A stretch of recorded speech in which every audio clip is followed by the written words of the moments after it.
Alright, so this is a exact response to Calvin Shroud's $10,000 challenge as to proving, using what he did, that the Earth is round. If you haven't seen the original video where he makes his challenge, it'll be in the description. But this will be in response to it. There's actually two things I want to say right off the bat that are useful to keep in mind. For one, he says within the challenge that scale does not matter, and in a sense he is right, but due to this next thing I'm going to say, he is wrong. And that next thing is significant figures, which are used often in engineering to basically say if the measurements differ by this much, or once the decimals reach this point, you can just terminate them. They don't matter because they will not make any significant changes in the end result. Alright, so the first thing I want to show is basically what he showed in the video on a large scale. So that would be this here.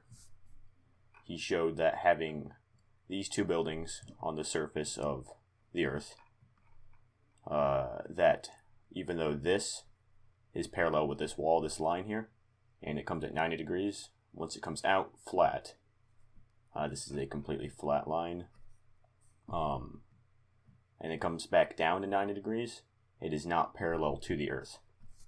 As you can see, this is a 90 degree angle here, and it is not parallel. This dotted line here is parallel. So that, sure, you could say he's right in that sense. They're not parallel. Now, if you come over here, I will show you what happens if you draw a smaller model. As you can see, now keep in mind, these buildings are still way too big in comparison to the Earth. Like, the size of these buildings would be phenomenal if you're standing next to them. As you can see, a parallel line on this building coming out 90 degrees and back down 90 degrees, while still not parallel with the Earth's surface, is significantly closer than something of this scale. And that is sort of what I mentioned earlier, significant figures.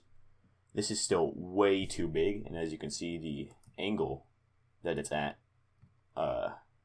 relative to being perpendicular with the surface of the Earth, is much smaller than over here.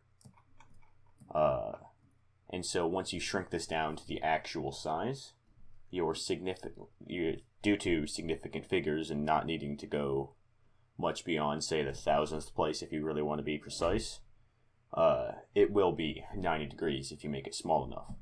Now, for a visual as to how large it would actually need to be, like how large these buildings would be in comparison to the Earth to be to scale, and this is going to still be too big, but it's as small as I can make it on my 10,000 by 10,000 grid here. We have this down here. Barely even noticeable. This is the curvature of the Earth, and this pixel right here would be the size of a skyscraper. And that's still too big. However, that's as small as I can make it.